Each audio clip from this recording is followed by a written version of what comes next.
So, dear respected Thai, dear Sangha, and dear friends, I'm very happy we're together again on this 8th day of November in the year 2018. There's a day of mindfulness for us. You have a day of mindfulness to be together with the lay practitioners from many, many countries. We're very grateful to Thai because he has always made it possible for the lay practitioners to join us at Plum Village for the 3-month rain retreat, which in some countries is not open for lay practitioners to come and practice with the monastics. So since the very beginning of Plum Village, this has been our way of practicing as a fourfold Sangha. And that means the monks and nuns, male and female, and then the lay practitioners, male and female. That is what is meant by fourfold Sangha.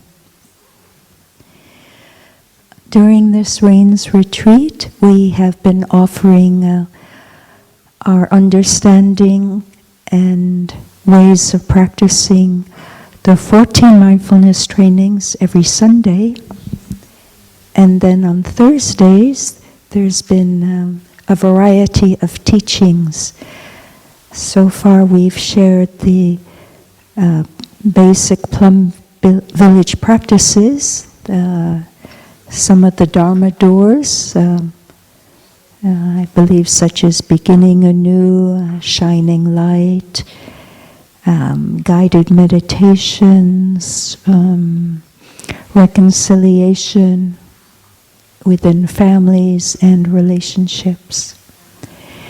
In the coming weeks, we will be offering our understanding and how we can practice some of the sutras. And this morning, today, we will look at the Discourse on Love. We remember that the Dharma talk on Sunday ended with a line from one of Thai's poems, and it said, "Let us accept one another. Let us share the vision for great love to arise." And maybe we're wondering, what is this great love? Well, Buddha had some wonderful teachings on great love, and Thai has also offered many deep teachings on what he has called true love. So we know there are 4 expressions of this great love, of this true love, We know them as loving kindness. It is also known as Maitri or Metta. Compassion, or also known as Karuna in Pali or Sanskrit.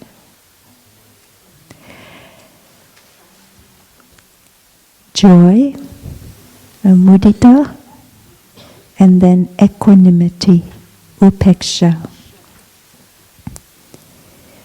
And the Buddha has offered an explanation of these 4 expressions of love in the Discourse on Love.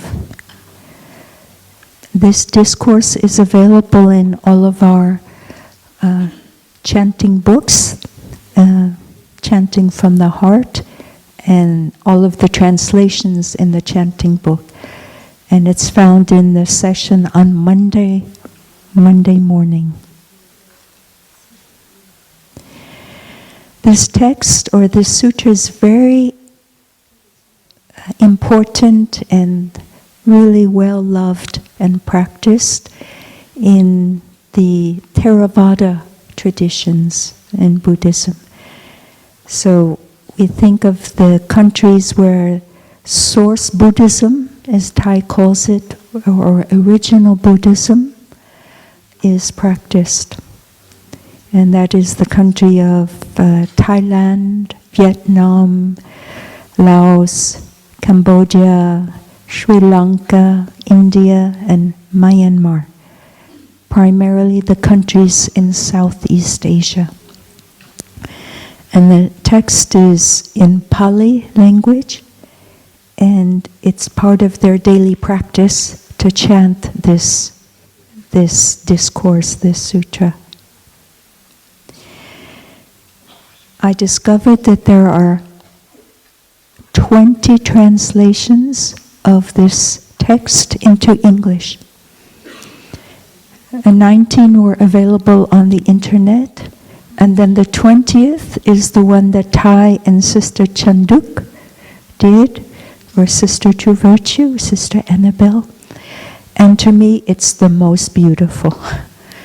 So if you have an interest in scholarship, you can look at the other translations, which are very accurate, I believe. I don't read Pali, but in reading the translation that is available to us every day, I see that it is very, very beautiful, the one that we have. So why don't we listen to this discourse in love? And I'll read it. And I believe many of you have already heard it, but it's nice to hear it again, because I have found that it waters my seeds of happiness and goodness. It is a wonderful text to nourish the wholesome qualities in ourselves. So, Discourse on Love, and this is Thai's translation with Sister Annabelle. He or she who wants to attain peace should practice being upright, humble, and capable of using loving speech. He or she will know how to live simply and happily, with senses calmed, without being covetous and carried away by the emotions of the majority. Let him or her not do anything that would be disapproved of by the wise ones. And this is what he or she contemplates. May everyone be happy and safe, and may all hearts be filled with joy. May all beings live in security and in peace. Beings who are frail or strong, tall or short, big or small, visible or invisible, near or far away, already born or yet to be born. May all of them dwell in perfect tranquility. Let no one do harm to anyone. Let no one put the life of anyone in danger. Let no one, out of anger or ill will, wish anyone any harm. Just as a mother loves and protects her only child at the risk of her own life. Cultivate boundless love to offer to all living beings in the entire cosmos. Let our boundless love pervade the whole universe, above, below, and across. Our love will know no obstacle. Our heart will be absolutely free from enmity and hatred. Whether standing or walking, sitting or lying, as long as we are awake, we should cultivate this love within our heart. This is the noblest way of living. Free from wrong views, greed, and sensual desires, living in beauty, and realizing perfect understanding. Those who practice boundless love will certainly transcend birth and death.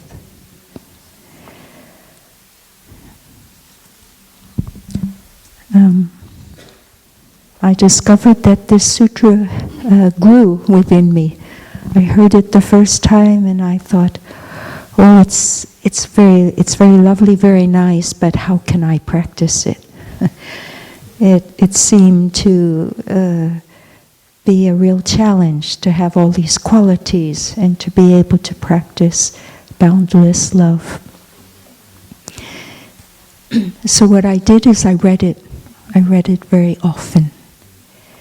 And I simply read it. And I didn't expect myself to be able to practice it. It was simply enough to read it. And I still do this every day. I read the sutra. It's very interesting to know that this sutra has a history. It has an origin story. But before I share the origin story of how this sutra was offered by the Buddha, I want to say a few words about what do we mean by origin stories when we study or hear some of the Buddhist teachings. Do you know that the lay people in the time of the Buddha were the source of many of the mindfulness trainings, or the precepts as they were called in those days, both for the lay people and for the monastics. And how was that possible? For example, the 5 mindfulness trainings were created by the Buddha in response to the request of the mother and father, the parents of a monk who had just ordained. His parents went to the Buddha and said, World-honored one, do you have some guidelines for us, the lay people living in the world, so we could have more happiness and peace? So the Buddha thought and he agreed. He said, yes, I will create some guidelines. And these guidelines in those days were offered with the phrase, I will refrain from killing, I will abstain from stealing, etc. So the Buddha used words that were appropriate for the time and culture in ancient India. I think if we continue to use those words in our modern era, perhaps the mindfulness trainings would not be so easily accepted. So Thai, with his great understanding and wisdom of our era and culture, renamed them to call them mindfulness trainings, which is truly what they are about. We develop our mindfulness and train our mind to think and act in wholesome ways. So Thai called them mindfulness trainings, and then instead of beginning each training with the word, I will abstain from, or I will refrain from, because in our era it's more a culture of consummation rather than abstaining from. So Thai chose to use the words aware of suffering caused by killing or stealing. If we know that such actions are going to create suffering, or our ways of speaking or thinking will create suffering, then we think, oh sure, I'm willing to learn more and practice the trainings. So then Thai gives us ways to understand within the training how to practice. I am committed to do this. I'm determined to do something else in order to not cause suffering to myself or others. The precepts for the monks and nuns were also created by the Buddha after a situation occurred where there was a mistake, or after an event. And the Buddha did not make precepts or mindfulness trainings, we say a priori, in advance. And the Buddha wanted the monastics to have a way of life that would make it easy for the lay people to be able to ask questions and learn from the monastics and respect them. So all of the precepts for the monastics were made after a specific situation occurred. And how did the Buddha learn about situations that occurred, or behavior on the part of the monastics? It was from the lay people.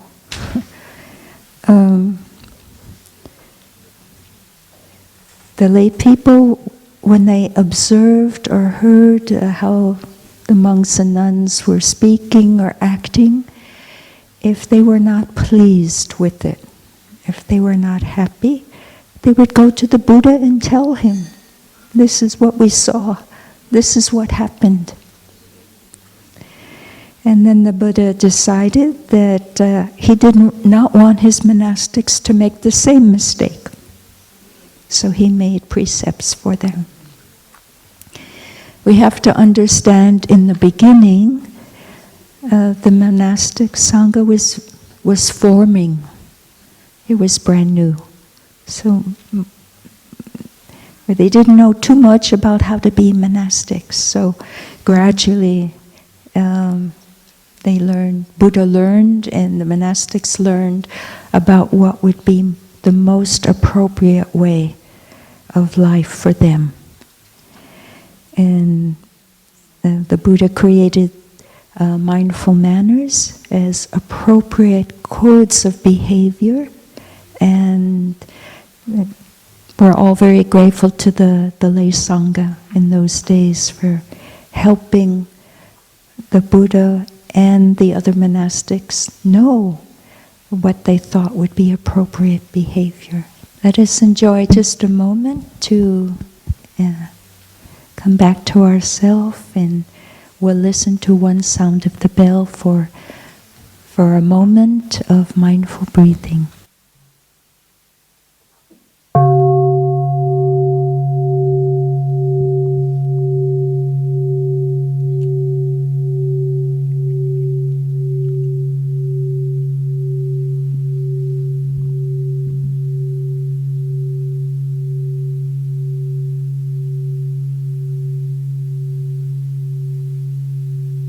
So I've shared a little bit about origin stories.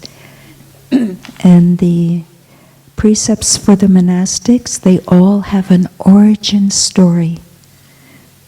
We learn about what happened, and it was a source of maybe some misunderstanding, a source of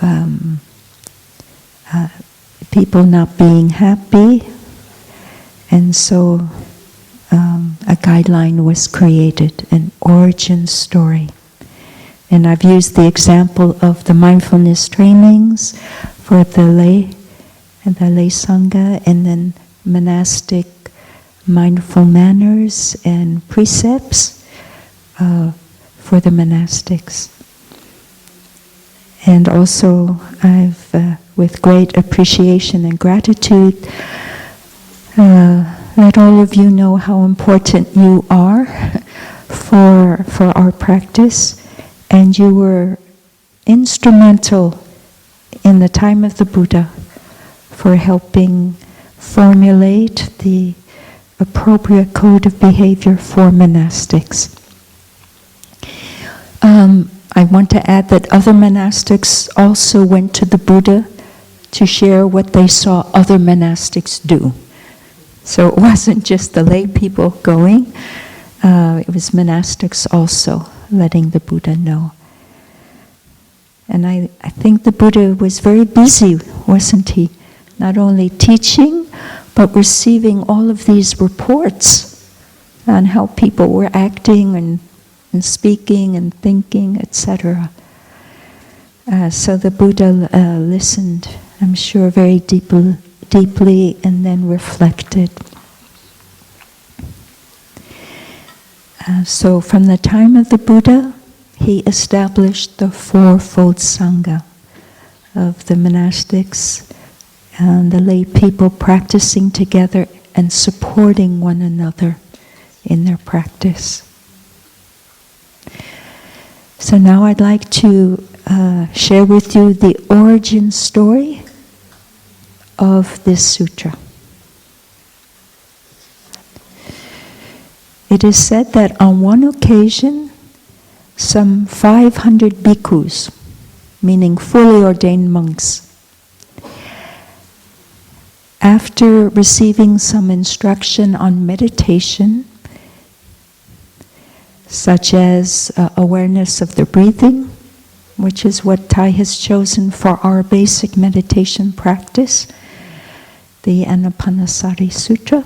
They practice that daily, aware of our in-breath and our out-breath, aware of our body, relaxing our body. So the Buddha gave them some topics for their meditation. Then they went to a forest in the Himalayas to practice this meditation. In those days, they didn't have a practice center such as we know today. They went to the foot of a tree, or they went into the forest to a quiet, secluded area to practice. Mostly sitting meditation and slow walking meditation. But we know they also ate mindfully. But there were some devas. Maybe a deva would be somewhat comparable to an angel in the Christian tradition. Devas lived in the forest, in nature, where there were trees and bushes, a lot of natural flora and fauna. So, but there were some devas already living there. So initially, the devas are like beings that are not in the body form, but they have already developed a certain amount of consciousness. But there were devas already living there.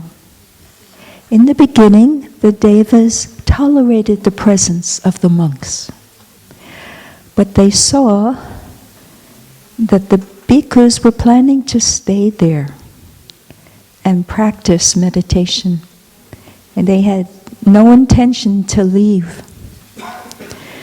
So the devas realized that and became upset and annoyed with the bhikkhus for taking their space, for moving in, occupying their territory.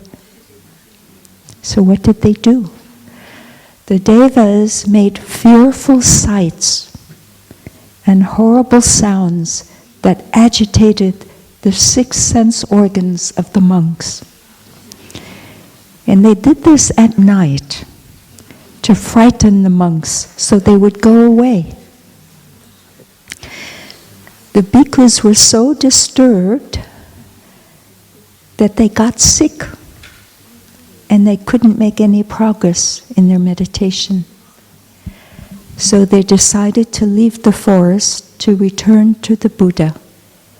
And they reported their experiences of what happened. So the Buddha received this report, and in his meditation, he surveyed the area to find an alternative forest where the monks could practice in silence. But he found no other suitable forest in that area. So what he told them was to return to that forest. However, before returning to the forest, the Buddha gave them, his monks, this Metta meditation, the Metta Sutra, for them to chant as a daily practice and then to offer as a meditation to make the devas more peaceful, to appease them, and as well for the protection of the monks. So the monks went back to the same forest where the devas were. I imagine they were a little bit anxious, wondering if the Buddha's teachings would be enough to make the devas calm, because they had experienced a lot of agitation from these beings. So the monks went back and daily chanted the Metta Sutra and the Metta meditation throughout the day, and I believe throughout the night, though they had brief periods of sleep. The result was transformative. By receiving this metta energy from the monks, this energy of loving kindness and compassion from the monks, the devas developed trust and confidence in the monks. They welcomed them. They then had goodwill towards the monks and even looked after them, making sure they had enough food and whatever they needed.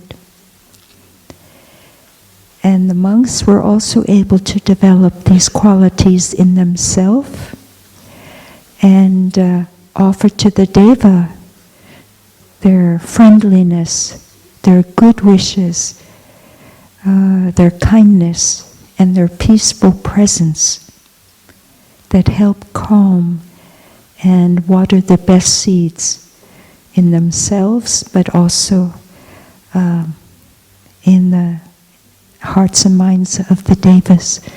So everybody benefited from this practice.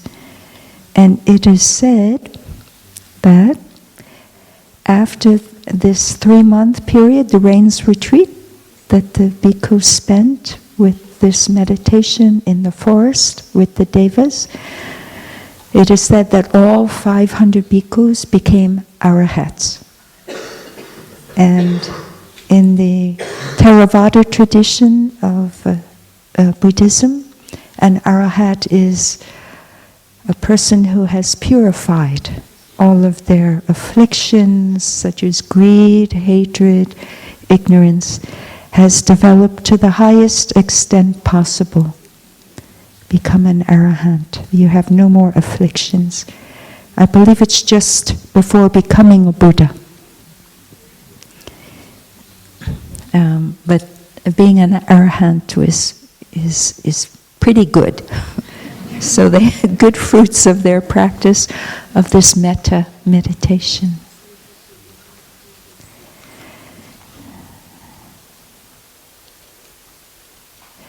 So as practitioners in our daily life, wherever we are living, in the forests, where there are trees, and incidentally, you know, there are Greenpeace and organizations that want to protect the life of trees and not let people cut down the ancient forests, which is happening in many countries, to cut down the ancient forests. And then what do? In some cases, they plant grass to bring in the cattle to grow. They make pasture land. But the ancient forests provide beautiful fresh oxygen. The leaves of the trees give us oxygen, and they absorb the carbon dioxide in the process of photosynthesis. So the ancient forests are precious.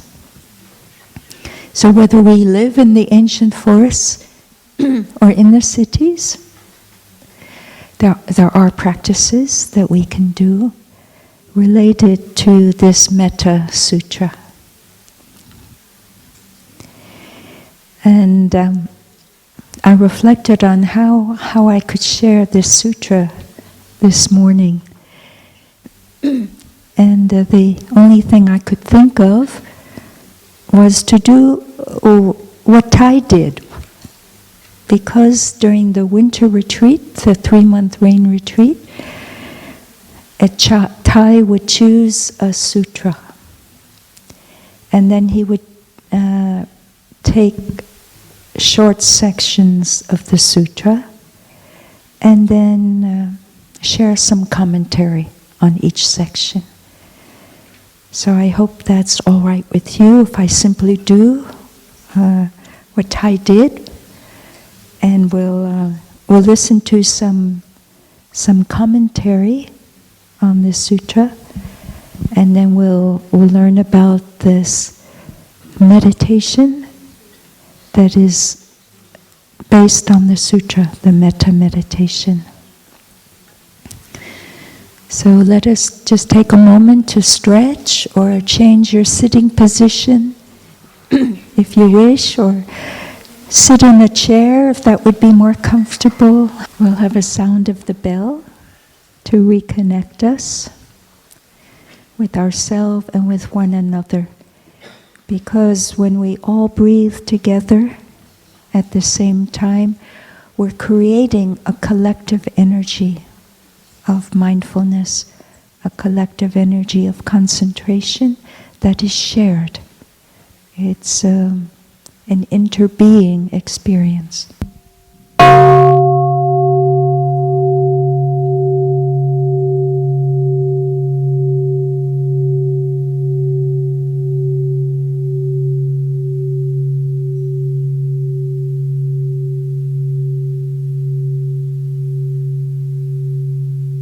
So when we share on the sutra,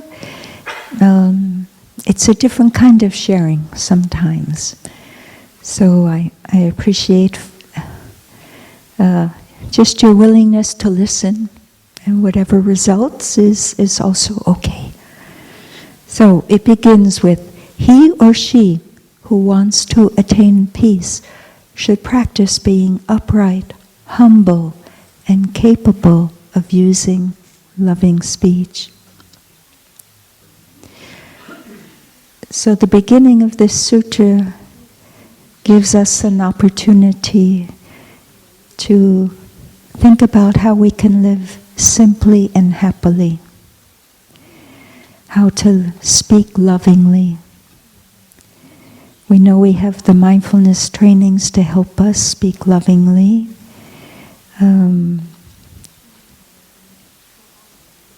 We have also the practice of beginning anew, where we learn how to speak lovingly by sharing our appreciations of others, how much we have a lot of gratitude for people in our life. When we are upright, what does that mean? It means that we have some ethical values and we live by our values. So this person is upright. That suggests that this person is reliable, has ethical values. We can take refuge in this person because of their honesty, their capacity to understand, and not do anything that would be disappointing. But we're not perfect, okay? But someone who is upright is someone who practices. Maybe we put it simply. Someone who loves the practice and does it wholeheartedly. But we don't speak of perfect uprightness. There isn't perfect uprightness, but just human uprightness. Okay, it's good enough.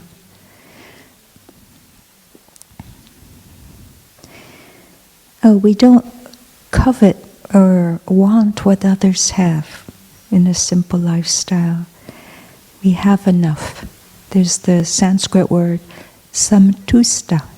We are content with what we have. It says we know how to live simply and happily with senses calmed, without being covetous or carried away by the emotions of the majority. So if we are in an environment where there's a majority of people, and we find that right now what I need is to feel peaceful and calm, and maybe the environment is such that the majority of the people are a little bit agitated, not so peaceful and calm, we can choose to not be carried away by the emotions that are there.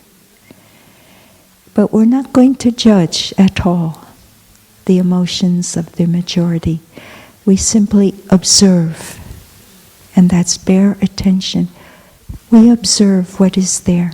What are the emotions being expressed? We observe, we don't judge, and if we wish to not be carried away by whatever the majority of the emotions are that we don't wish to experience, then we come back to ourselves and we can practice mindful breathing, mindful walking.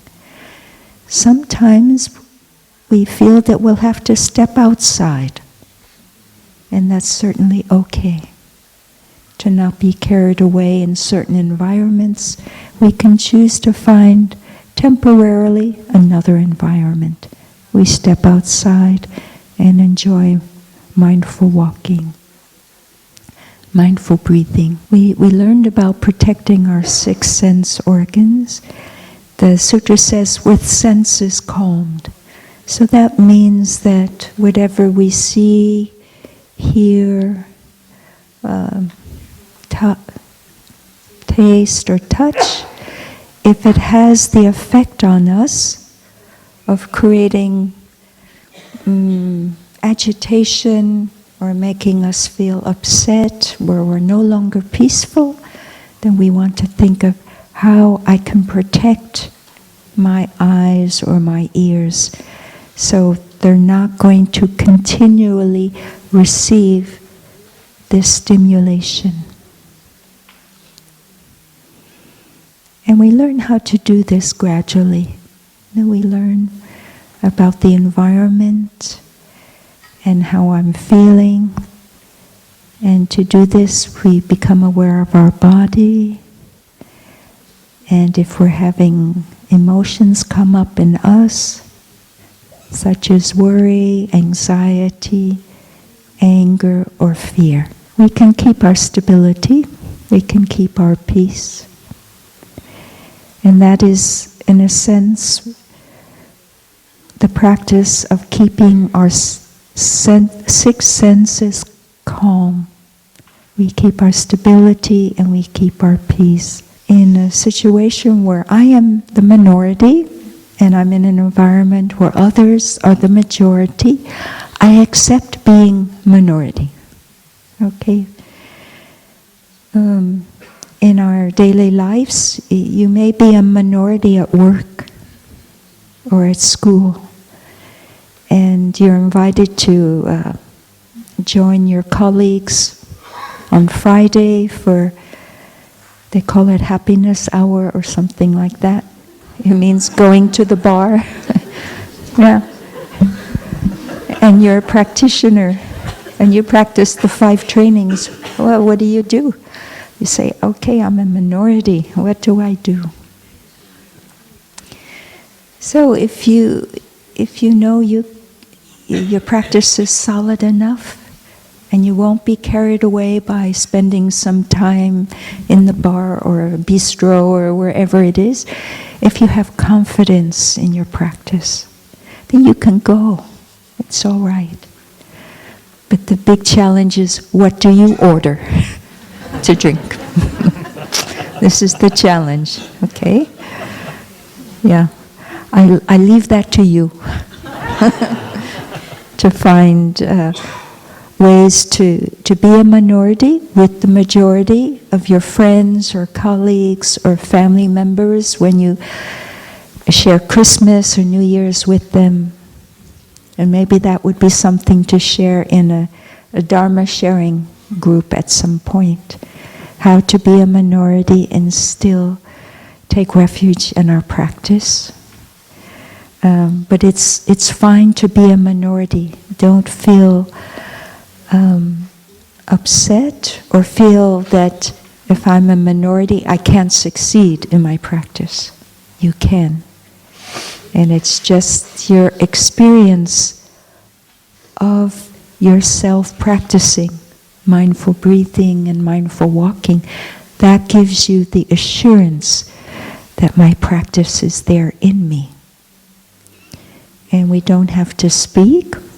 For example, while eating, suppose that you're invited to join everyone, the majority group, for lunch or dinner, and then you say, how can I practice mindful eating? I'm a minority. You can. You can chew mindfully, gently, taste the food, and smile. You nod. But you can keep your silence for a little bit. And we're flexible in our practice. You may say a few words, but I've learned while practicing mindful eating with a group, and they may not be practitioners, I've learned not to ask questions. That means I'm going to be talking, and then they may want, please tell us, clarify your question, and then I'm caught.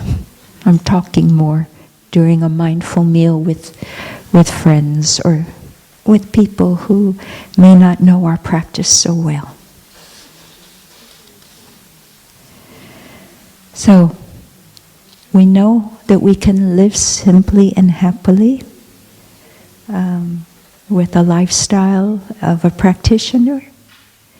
And you can keep your religious tradition. If you're not Buddhist, you don't have to be Buddhist. Thai encourages everyone to keep their root tradition, whatever it is. You can continue and just add your mindfulness practices. That's it. So, without being covetous, that means without wanting what you see other people have. You know, maybe someone has a new pair of shoes, oh, they're nice, but you know they cost 150 euros, so we let go of wanting that, or a new car, or whatever that is new, or old. So we don't covet, we're not envious of wanting what other people have. And then not being carried away by the emotions of the majority. We take refuge in our practice. Okay, it continues. May everyone be happy and safe, and may all hearts be filled with joy. So we want everyone to experience joy. You know, we can say these words even if we don't feel the joy in our heart. Because as we continue to repeat these words, we're opening the neural pathway in our brain. And we're going to let joy walk down the pathway. We're going to let loving kindness walk down the neural pathway. We're going to let compassion, joy, and equanimity walk down this new neural pathway that we're creating when we say the words, when we repeat them. So our heart and mind are in a beautiful state of awareness when we repeat these words, and we wish to share this energy, our wish, our volition with all beings. May everyone be happy and safe. So how can we help contribute to the happiness and safety of everyone? One of the practices I do to protect the safety of small beings doesn't have to be this big act that is going to protect the whole world, but of course we do it when we are protecting Mother Earth. If I see a snail, something so tiny, or a slug, we know what the slugs are, the limas. Sometimes I see them trying to cross the road, and they're slow. So, what I do, really try to do this, I look for a leaf because they're cold and slimy. So I try to find a leaf or a twig or a worm. We can see worms trying to cross the road. I pick them up with my hand, no problem. But I pick them up and I take them to the other side, to the other shore. That's shore of non-suffering. The shore of the grass is greener on the other side.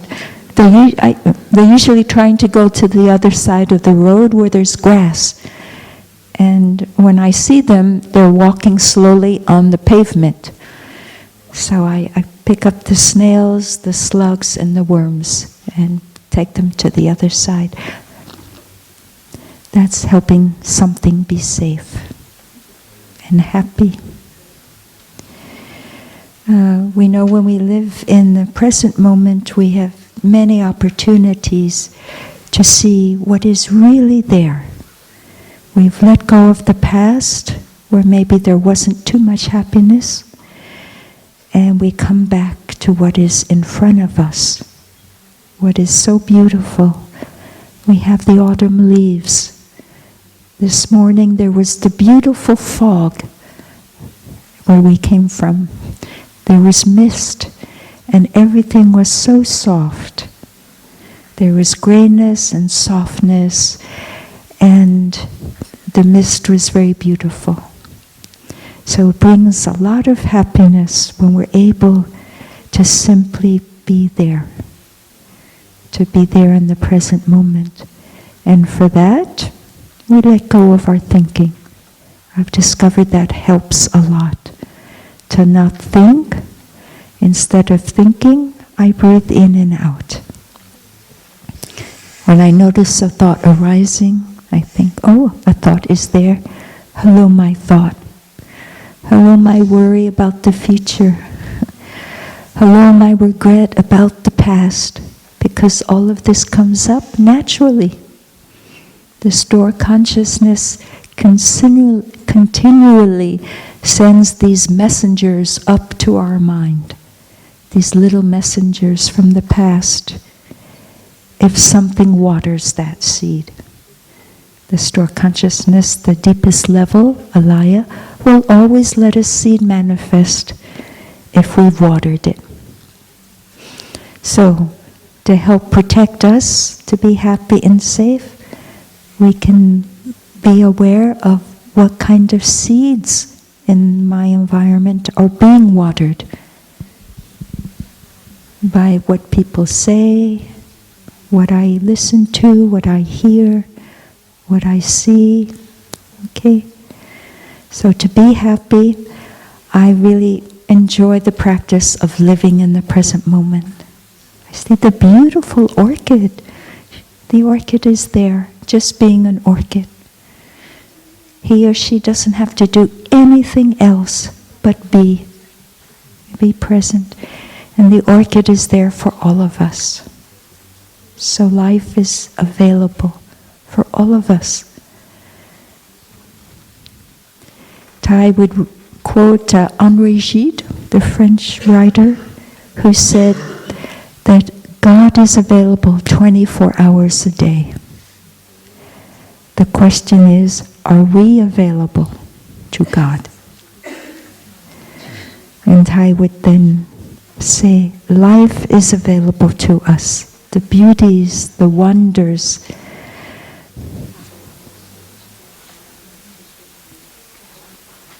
the happiness is available to us 24 hours a day. But are we available to life?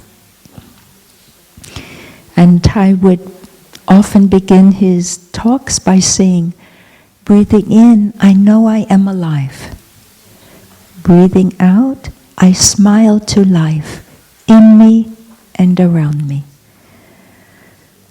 So our practice can be, let us smile to life in us and around us.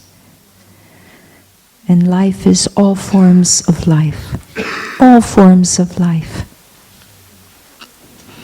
One of the practices I love to do to be happy and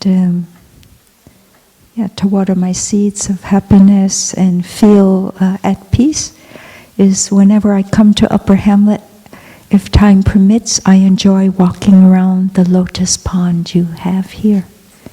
It's so beautiful in all seasons. And I love to look in the water and see the fish. There are fish there. Goldfish, you call them? Carp. And they travel together. They're a sangha. I usually don't see one alone. They're together. And there's a nice history of the fish in that pond. There was a time when after breakfast, the residents here would give them some of the bread. So there was a time when we would see pieces of bread floating everywhere in the pond, but that stopped. And I enjoy looking at how the fish grow. You know, they grow, and I wonder, how do they grow? What is their nutriment? What is feeding them? But apparently they don't need much to eat. So we want all beings, their hearts to be filled with joy. And we send out this energy. May you live and be happy and safe, and may your heart be filled with joy.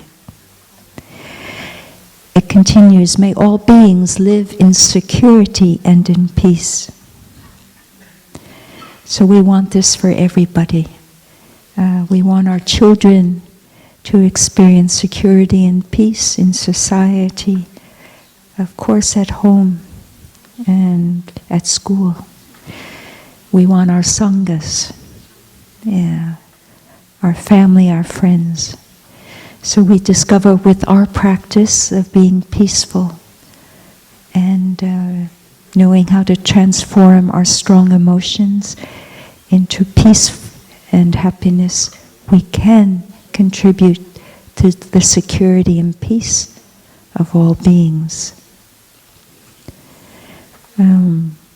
We want to contribute to the peace and happiness of Mother Earth, because we know that Mother Earth is in us. All the elements that are in the food we eat, that's Mother Earth. And we are in Mother Earth, of course. We're living on Mother Earth. So there's a real deep connection that we have, an interbeing connection with Mother Earth. And we want to live in security and in peace and provide this for Mother Earth. Beings who are frail or strong, tall or short, big or small, visible or invisible, near or far away, already born or yet to be born, may all of them dwell in perfect tranquility. Nothing is left out. That's everything. All forms of life, everywhere. Whether they're frail, poor health, good health, tall, short, big, tiny, visible, we can see them or we can't see them, like the autas in August. Have you been here? Do we know about those little harvest mites in other countries? They live in the grass, and when it's hot, they love us.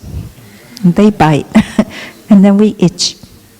Okay, whether we can see them or can't see them, like the flu virus, has it arrived yet? We can't see it, but we see the effects. Okay, visible or not visible, near or far away, already born or yet to be born. They're on their way to manifesting. May everyone dwell in perfect tranquility. And that means tranquility, to be free of fear, anxiety, worry, related to being discriminated against. That is there in the world, discrimination. Discriminated against based on their size or other characteristics, such as race, nationality, religion, or gender. The discrimination can take many forms and expressions. So we are bodhisattvas, awakened beings. We want to wish everyone well-being, no harm. And we send this energy of love and well-being to everyone, near or far, already born, visible, not visible, the whole cosmos.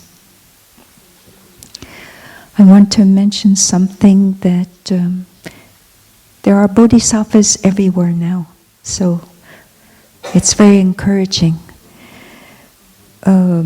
We know there have been many refugees worldwide, and the United Nations High Commission on Refugees has published the figures that now there are 68.5 million people around the world who are refugees.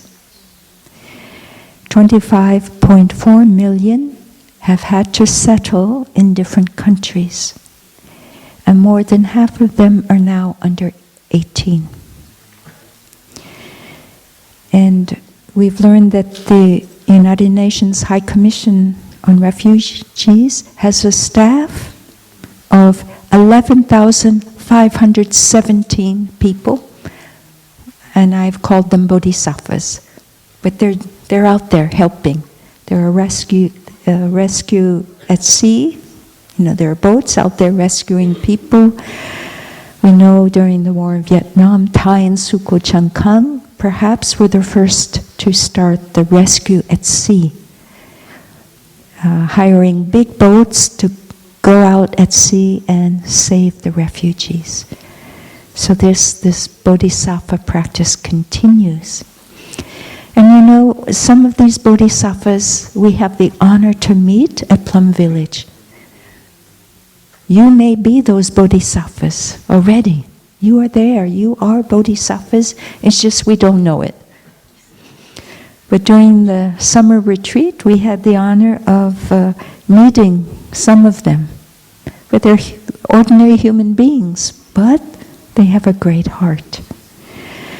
There was one retreatant. She and her family adopted a family of 4 refugees from a war-torn country, from a war-devastated country. The family fled, and she and her husband and family adopted them.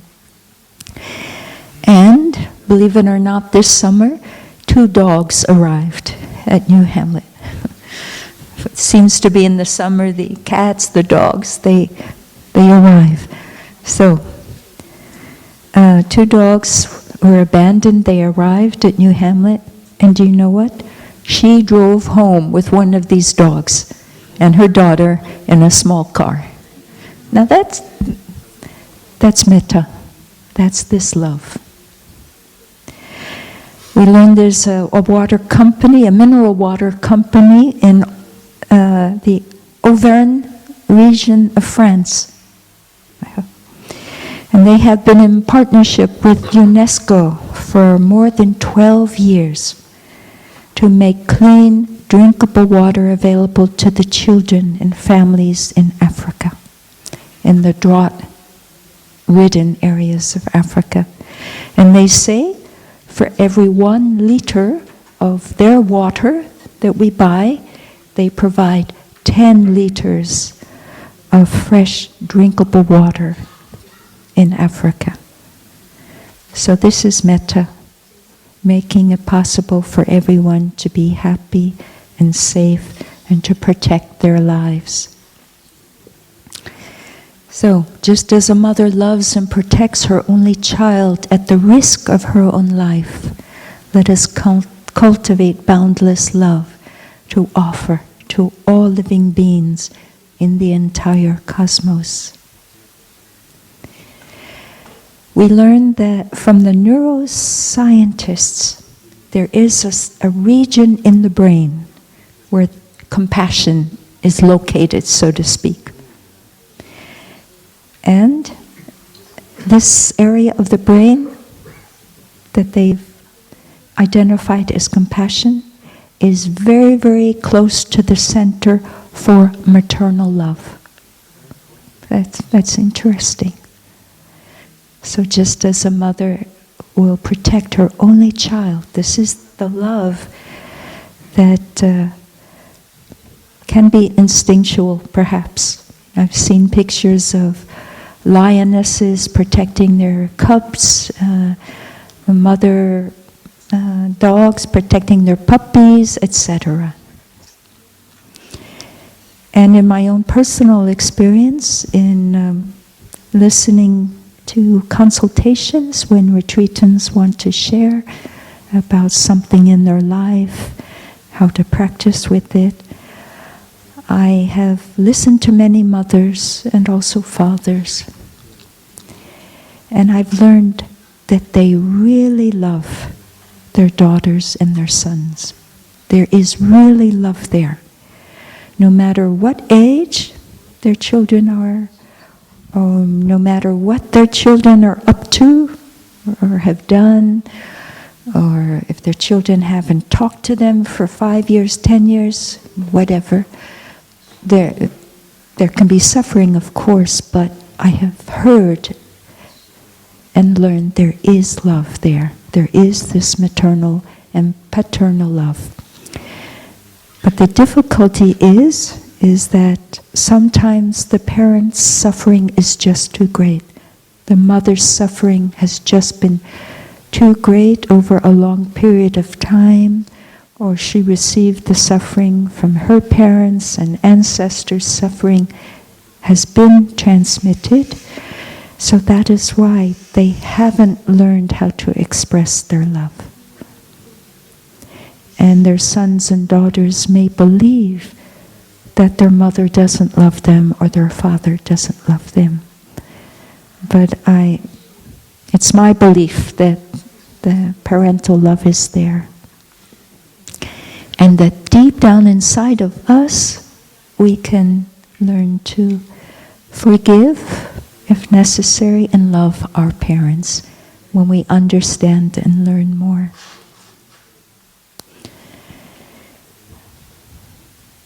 So this love, this boundless love, it's developing now to the point where the Buddha said, let our boundless love pervade this whole universe in all directions, above, below, and across, in the 10 directions. That's northwest, southwest, northeast, southeast, you know that. Okay. All the directions. Let this boundless love. We can have this thought and this intention and this volition even if it hasn't been developed yet in us. Okay? So please believe me. It's enough to say the words. This love is perhaps like the love that is described in the New Testament, the King James Version, the love that Jesus offered and spoke of. When the New Testament was translated into the Greek language, the word used was agape. Agape. So this was the word used to describe the spiritual love. And we know there are many kinds of love. You have many relationships, and you can reflect on the nature of the love in your relationships. But the boundless love is like the love that we read about in the Bible, the agape. And in the Old Testament, there is a word from the Hebrew language called chesed. I don't know if I pronounce it correctly. C-H-E-S-E-D. Chesed. Yeah, chesed. All right, we have a resource here. Good. And that means for love, goodness, and kindness, like metta. So this kind of love, this boundless love, is found in other spiritual traditions. It has its counterpart in other spiritual traditions. So there are no obstacles to this love. Even if in our mind we have anger and hatred arising, okay, they're just mental formations. Yeah, don't water them. Don't be too attached to all of this mental formations called anger and hatred and all that. They're mental formations and they will arise. They're there in the depth of our consciousness. Okay, they arise when conditions are favorable. And then we let them go back. But now we want to help arise this metta, this boundless love. So what is this boundless love? How can we help it arise? I say there are no obstacles really. The first thing we want to do is to convince our mind that there is boundless love. Because the mind consciousness sometimes says, no, there's no love in the world. Read the news, look at all of that, no love. We want to convince our mind, yes, there is love. All right, so as I've hinted to so far, there is this boundless love, and what will help is reciting this sutra. So, there is a poem Thai wrote called Alone Again. It's a beautiful poem. And the words, some of the words towards the end are, knowing the immortality of love, those who love you will behold you, will continue to behold you across 10,000 worlds of birth and dying. So, bodhisattvas never abandon anyone. We keep this love in our heart no matter what is happening, no matter what we see, whatever what we hear. We cultivate this love, the immortality of love. Do you know, people loving, practicing love, we're impermanent. People come and go, right? But love has continued. It continues to manifest. People playing the guitar, their hands come and go. Different hands play the guitar, but guitars stay. So love stays. People breathe in and out. The lungs come and go. There are different lungs, right? But breath has continued. Mindful breathing has continued. Mindful walking has continued. The feet change. People doing the mindful walking, their feet change, right? But mindful walking has continued. Okay.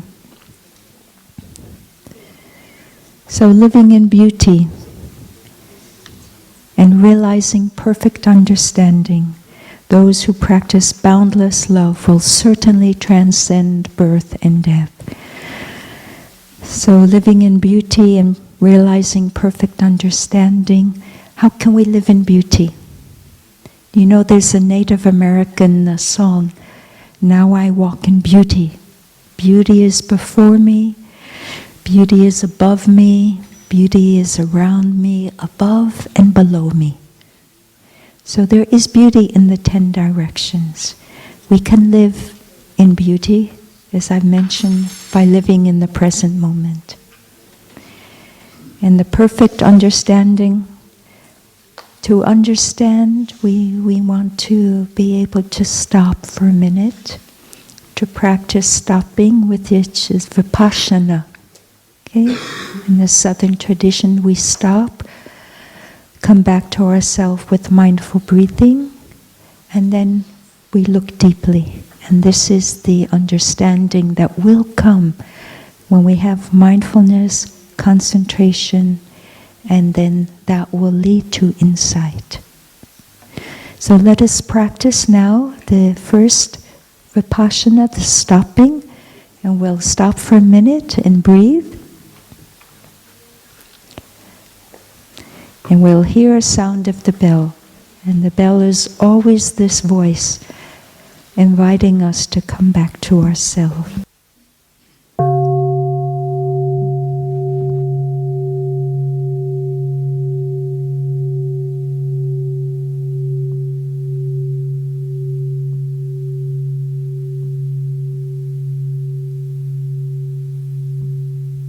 So, and now we're ready for the shorter version of the sutra. It's been written on the board. It's the Metta meditation. So the monks practiced the longer sutra, every single sentence of that sutra, and then it was shortened. And the shortened version actually was first created by Buddhaghosa. He was a commentator. He was a monk who lived in the 5th century in Sri Lanka, more than 1,500 years ago. And he was a scholar who wrote commentaries on the Buddha's teachings. And he wrote a book called the Visuddhimagga, which is the path of purification. And it is the most important manual of Buddhist meditation for the Theravada school of Buddhism. That is the Buddhism that is practiced in the Southeast Asian countries that I mentioned. So Buddhaghosa, he gave this teaching on the 4 Brahma Viharas, the 4 unlimited minds, and it's in part 2 on the section on concentration, because it helps us concentrate. And Thai has based this metta meditation that we have written for you. It's Thai's version of the meditation that was offered by the Buddhaghosa on the 4 unlimited minds, which are loving kindness, as I mentioned, compassion, equanimity, loving kindness, compassion, joy, sympathetic joy, and equanimity. So we use all 4 of these expressions of love when we practice this meditation. And I want to share from my personal experience why I offer this meditation to you, because it has been a practice I do every morning for about 1.5 years. And I share this very often because I have experienced that I've had a lot to transform. And with seeds of anger, or ill will, or irritation, getting upset easily, all of that. Maybe you have some of that too, I don't know. But I decided, after hearing, I think, our lay friends and some monastics say that first of all they began by reading the sutra every morning. So I started doing that. I woke up a little bit earlier. I read the sutra to myself. And that was very good. And then I got out of bed. So I do this practice before getting out of bed. It's my first action, my first thoughts of the day. For me, the first moments of every day are so important. Before I brush my teeth, because usually we have to wait. And many people share bathrooms, so we wait. So I start my practice before that. Sit up in bed. I started by reading the sutra, and then I noticed, how can I help my mind? Because reading the sutra was helpful. So then I decided to try this guided meditation. May I be happy, may I be peaceful. Very good. I was sending this good energy to myself before starting the day. And that was very nice. I was giving myself a good start before the mental formations were watered so that unwholesome mental formations would manifest. So I would start by watering the good mental formations, bringing up the wholesome thoughts.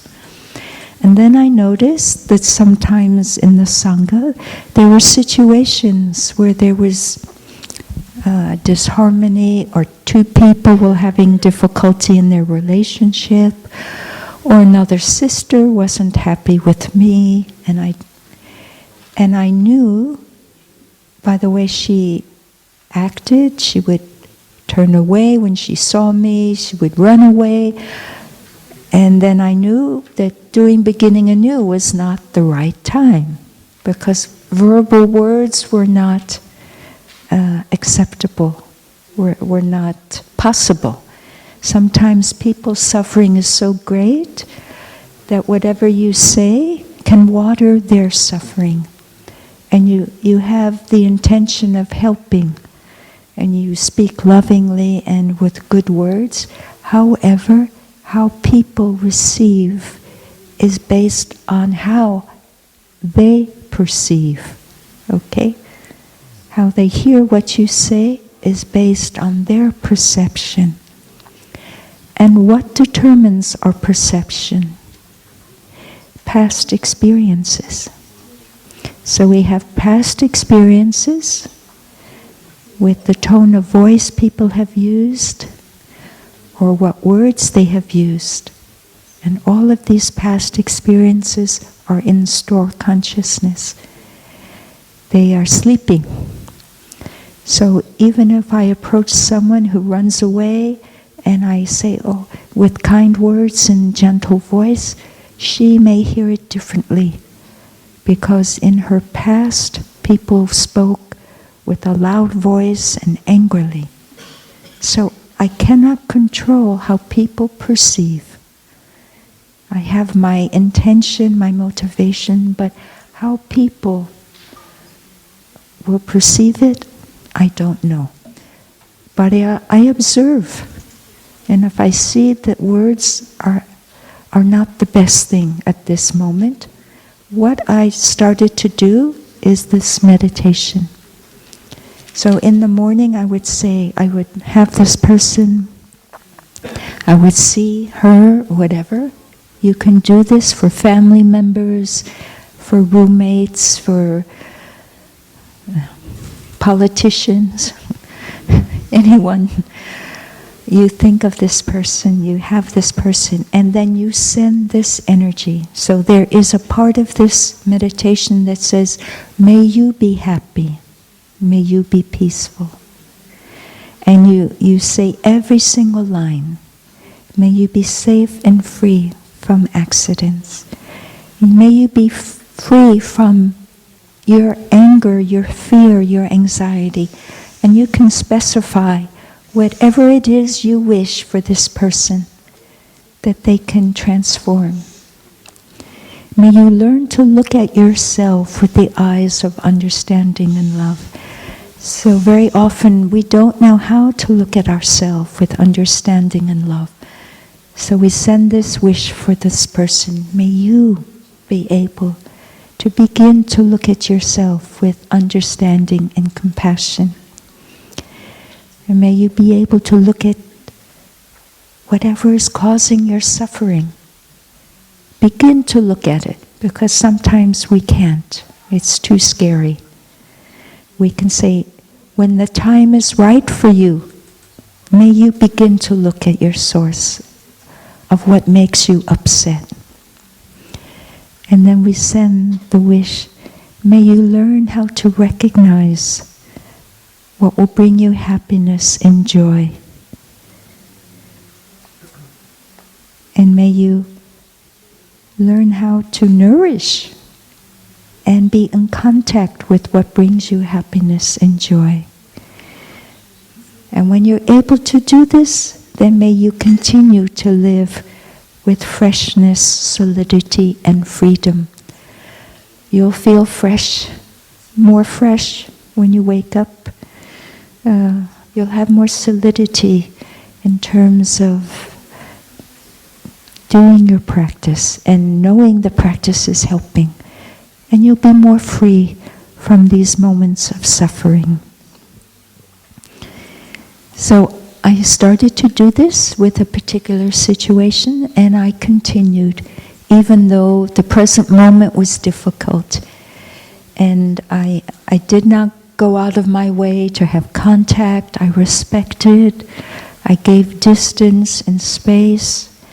And after 21 days, one day she came up to me and she said, "Good morning."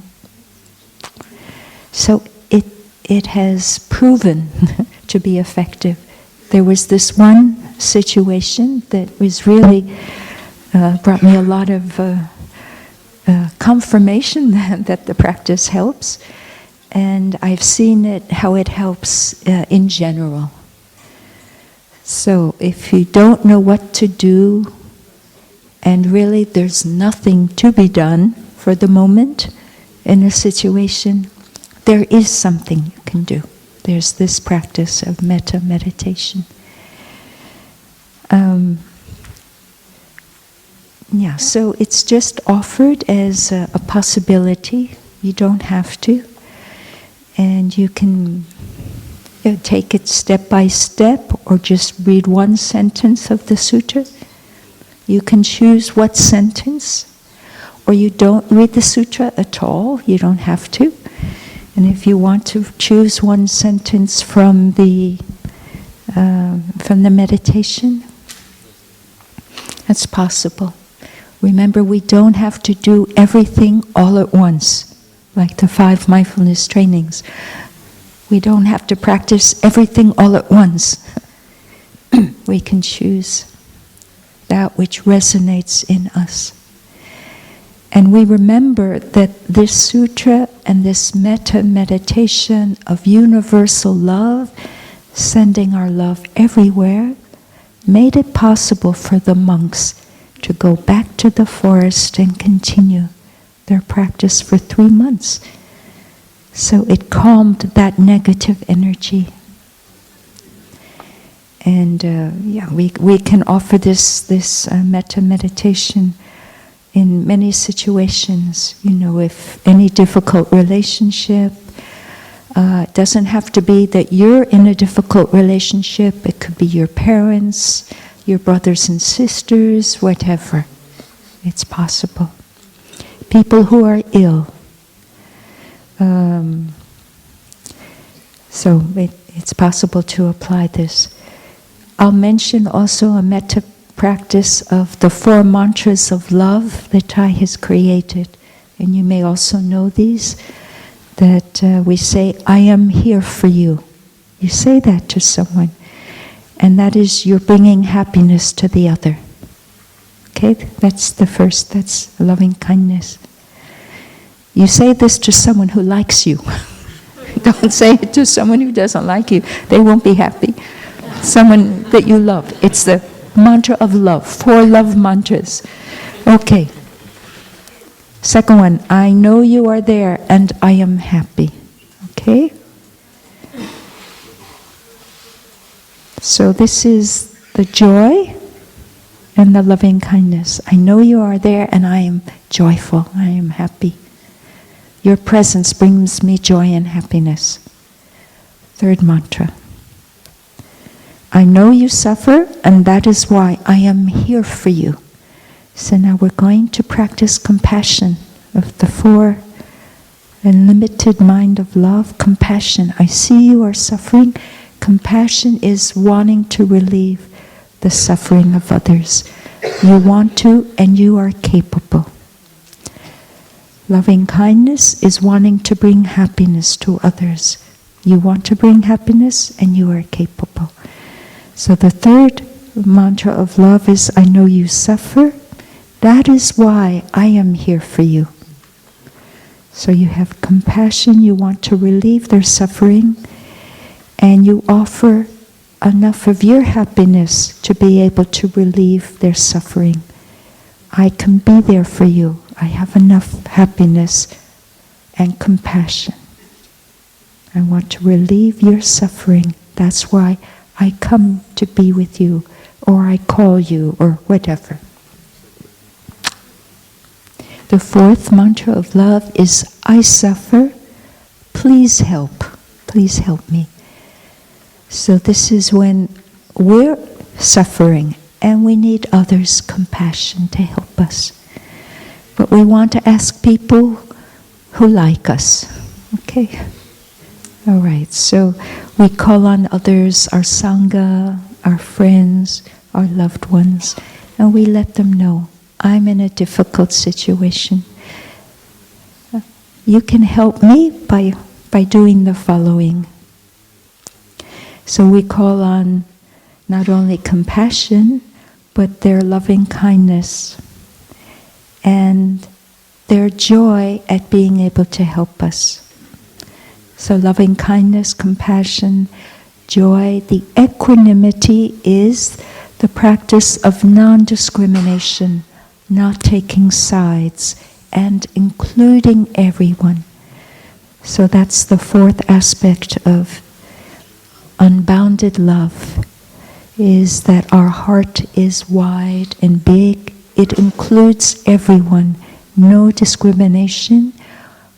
We don't take sides. We have a balanced attitude. we have equanimity, which is balance.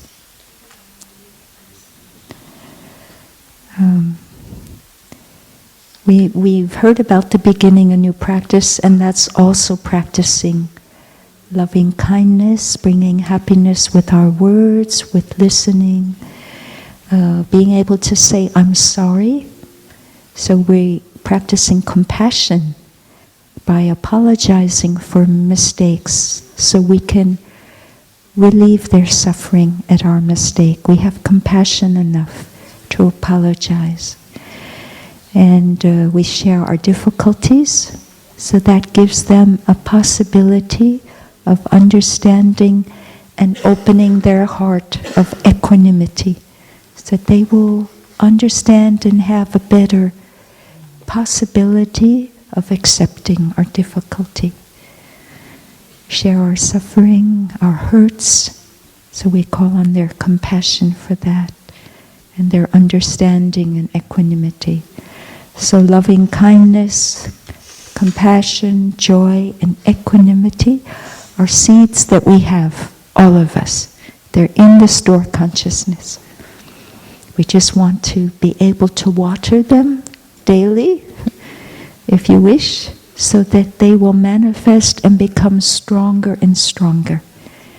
We know when a seed manifests because it has been watered in store consciousness. When it manifests, it becomes stronger, well developed. So instead of letting our anger and resentment and criticalness, judgmentalness, fear, all of that come up so often so that it gets so strong and big, we want to let those seeds of suffering go back and invite other seeds to come up. So we know now that the Metta meditation, the discourse on love, is one way to do selective watering of the most wholesome and beneficial seeds in our store consciousness, so they will manifest in our mind consciousness and become stronger and more solid. And the result will be, we'll be happier. And we'll have more peace. And we'll be able to transcend our fear of birth and death. So that means we will have so much confidence and trust in this metta meditation that we'll see that everything is just manifesting. Our love, our peace, our joy, everything just manifests and then ceases to manifest. And the love and boundless love and four aspects will become our experience of life. And we'll understand that birth and death are just ideas. They're just concepts. I read that Thai said that birth and death exist only because we think they exist. That's very deep. Just because we think they exist. What is there instead of birth and death? There's manifestation and ceasing to manifest, because the causes are no longer there for manifestation. But I do want to honor the translations, the 19 other translations that have been made of this sutra. And they say those who practice boundless love will no longer be born again in a womb. So that is how the traditional translation of the Pali word means you won't have rebirth. Okay, you will not be subject to remanifesting in the world. But Thai and Sister Chanduk translated, instead of saying you won't be reborn in a womb, they said, if you practice boundless love, you will certainly transcend birth and death. So that's very beautiful. Dear friends, I thank you for your patience, which is a sign of love. not saying you have to love me. It's been long, but thank you for your patience and for your listening. I have provided for each Hamlet CTC some copies of the sutra, both in French and English, and also the guided meditation that we wrote on the board. So maybe the CTCs can make more copies available to our friends who are here for another 5 weeks. And if you won't be here for another 5 weeks, you may be able to take a picture of that, because everyone has devices now, or write it down. So now we'll listen to 3 sounds of the bell, and maybe there's some announcements. Thank you, dear friends, and it's been my happiness and joy to be with you.